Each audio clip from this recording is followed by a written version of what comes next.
Hello everybody, back here again for another vlog a day. And today is Saturday the 22nd, and today was a lovely, beautiful day to be alive. Got this morning, fairly decent time frame. Got him around, dog needed to go out, so got him outside, chilled out a little bit, jumped in the hot tub with my hard-boiled egg and my banana and my liter of water. So got that knocked out. Wife got up and around, she had a few things that she was getting done, and then got back in, kind of chilled out with the dog.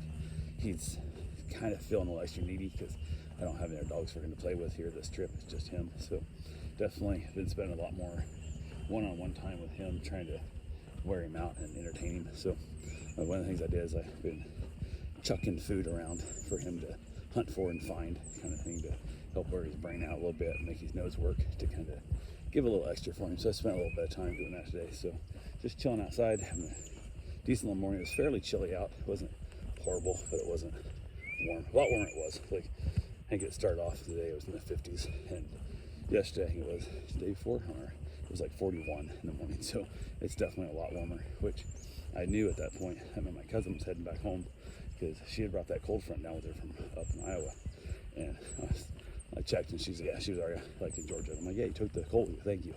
And I told her, she goes, well, for that reasoning, I might turn around and come back. And I'm like, you come down in July and bring a cold front with you. In July, I'll pay for your Airbnb. Like, I'll pay for the whole thing. You bring a cold front in July. But get the hell out of here this time of year. Like, I don't want you here with that cold front anymore. Like, that's ridiculous. So I got a little laugh on that one. So chilled out, had a few things around the house too. Had a slice of leftover pizza for breakfast. Just kind of hanging around with the dogs and doing the normal house thing. Wife washed up the sheets and blankets and stuff in the bed, and got that re-stripped and redid, so it all worked out nicely. Everything was good to go. And then we were just kind of doing our whole day thing. Decided it was time to go for a run. My neighbor across the street was having a birthday party for one of her kids. I'm not sure which one.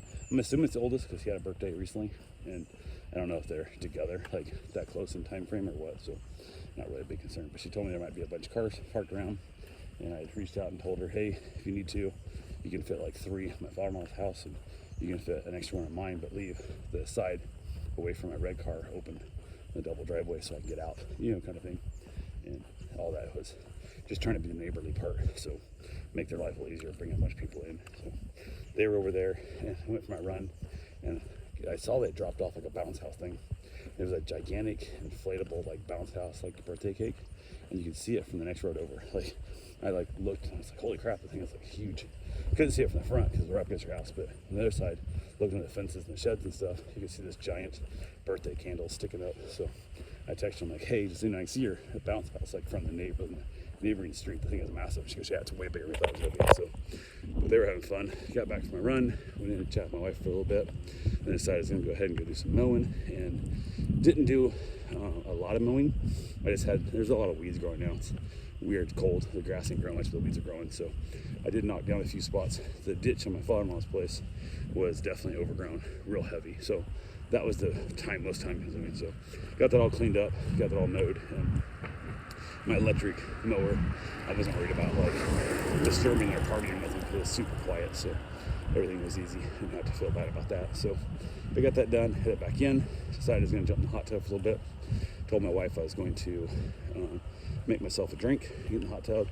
And I rarely get in the hot tub in the day. Like, I get in the hot tub every morning, and then I get in the hot tub in the evening if we have company over. That's about it. I never use the hot tub during the day. But last probably month or so, my shoulder and my back's been kicking my ass so bad that I've been using the hot tub after my run before I shower, because it just helps loosen my body back up after running. So went ahead. She said, yeah, she'd join me. So made her a drink up also. We headed out there, and she told me to surprise her. And then before I had a drink made, she's like, well, I want this and this and this. I'm like, well, that's not really a surprise that much. Just tell me the drink, that's fine. So made the drink she wanted, it's fine.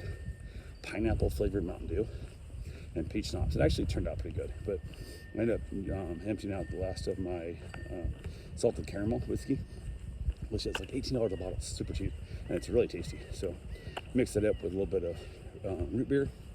Wonderful drink. So we went and jumped in the hot tub, chilling out there for a little while. My hot tub has like a cooler bucket thing on the one end, and then has like a shelf that folds out. And the shelf is not very stable, but I'll put like drink stuff there, I don't care. But my wife left her phone on it. I was like, okay, I always put mine on top of the cooler part so it can't fall in. we have our phones in waterproof cases and stuff and all that, but we still don't want to take a chance on it. We don't have to. And then before she got out, we were sitting there for quite a while. And in the process of her moving around, changing positions, she bumped the table. And when you bump the table, it goes up a little bit, and the leg underneath just like falls out. It just drops. Because I actually thought about it. Now that I think more about it, I think I might go in and like mount a couple magnets, like glue some magnets into the plastic, like heat sink them in, and then heat sink them in the arm. That way it helps hold them there. So one little bump won't drop that table. But in the process of dropping the table, her phone slides right in the water. I'm like, fuck. Which I know it's in a waterproof case, but I don't know if she got the case shut properly, whatever. So we catch the phone out. I get off the bottom, I get the phone up real quick.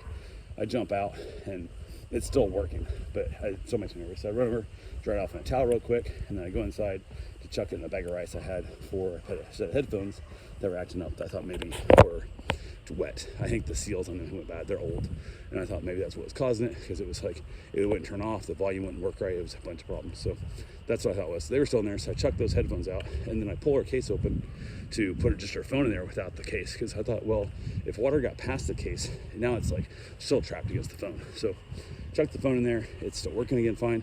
Feels completely dry, so I'm looking at it. It's all good, but in the process of hurrying to get the case open, the case is pretty old. I broke part of the corner of the case off, so now it's no longer waterproof, but it's still shock resistant. And this is the first time he's ever dropped her phone in water, so I'm not really too concerned about it. So I told her to go look for a new case, the color she wanted, and also to look at the new phone, because I think there's a new phone out, the new SE's out, that if we're gonna spend $50 on a case, like the phone's only $100, like they're so old, they're so cheap. But the new one's like $400 and the cases won't work. So if you're thinking about upgrading your phone anyway, this would be a perfect time to do that. So that way it gets upgraded and go from there. And also, I'd almost just let her just rest the phone naked, or in the case that's leaks kind of thing if it gets dry in water. But she's got all of her data, all her photo stuff, and she don't back her shit up nearly enough. So I was like, yeah, let's go ahead and get a case for her. So figuring that out, that'll be tomorrow's problem. So it is what it is. But we got in there and she jumped in the shower. I got out getting ready and stuff and whatnot, and then we got to chatting a little bit, and I ended up mixing up my drink. And as we were chatting, she brought up the fact and mentioned that I was asked if my drinking was becoming a problem, because I used to be a raging alcoholic and I drank every day. My father was a drunk, and I didn't drink for over 20 years. I don't like 20 plus years didn't touch alcohol at all, and now I drink randomly, mostly for pain. Like on a cruise ship, I'll drink for social anxiety as well, a little bit, but not too much. Mostly it's for pain is what I drink for, because I think some whiskey is better for my body than some opiates would be. So that's how it works down. And I told her, I said, well, I'm a little drunk right now, so I can't really fully understand what you're saying. So make a note in your phone, think about it tomorrow, and set a reminder like for 1:45 p.m. and say, hey, think about this. And then at 2 p.m., I've had plenty of time to think about it. Tell me what you think. And then we continue to have a lot of really in-depth conversation that was super long, like really just talked about a lot of deep shit. And we've been having a lot of those, and she tends to want to have those later in the evening, which this wasn't that late, but we talked for hours, and it was late enough by the time we got done talking and kind of had to work through a bunch of shit that I was like, it's late, I don't really feel like making food now, like what the hell. So I ended up grabbing like a handful of almonds and some cashews and whatnot, and a scoop of peanut butter, and that was my dinner. So I think she made herself a cheese sandwich or something, and we chatted a little bit, and I said, we're gonna head to bed now at this point. Like, it's been late enough, like I'm not going back out for cigars. I usually would have. Took the dog out, played fetch with him for a little bit, made sure he got a little exercise and got his bathroom break in, and he wrapped up and called it a day. So it was kind of one of those weird, productive days, but I had the yard mowed, I got my run in, got in the hot tub twice, that kind of thing. But we had really super in-depth conversations that I might find out tomorrow that my drinking is concerning her and is a problem in our marriage. So wish me luck on that tomorrow. So we'll see. I have zero problem at all. If she tells me that my drink is a problem, I will literally never touch alcohol again the rest of my life. It will not be a problem for me at all. And I will just have to start finding opiates, because THC, weed, whatever you want to call it, does not help my back pain, does not help my body aches, and does not work like everybody else says it does. So I can't use weed, unfortunately, which is what I thought I was going to be able to do, because I'm getting older now. I'm almost 50, and my body's kicking my ass, and it's really causing me problems. So I've tried almost every form of THC I could find, and it does not work the way the world promised me it would. So yeah, there's that. So now I'm back to using alcohol as a pain reliever. So we'll see. One of the things I don't get like drunk, like mean drunk, that kind of shit and all that. The one thing I do get is a little bit less filtered. So if you ask me questions, I'll have to be honest with you no matter what. But when I'm drunk, I don't have the kid gloves of saying things quite as politically correct, I guess the best way to put it. So, and I tell her all the time, if you ask me this question when I'm drunk, like, and I don't get like falling down drunk, but like I wouldn't pass it a UI checkpoint drunk kind of thing. So, but you have to know if you ask me these questions, I won't have the kindness filter on. So that's your choice. And there was one of the things I remember last night, she asked me about that she chose to wait for tomorrow for the kindness filter to tell her. So I set a reminder on my phone also to remind her to tell her tomorrow what her question was when I have my kindness filter on. So anyway, that's all I got for right now.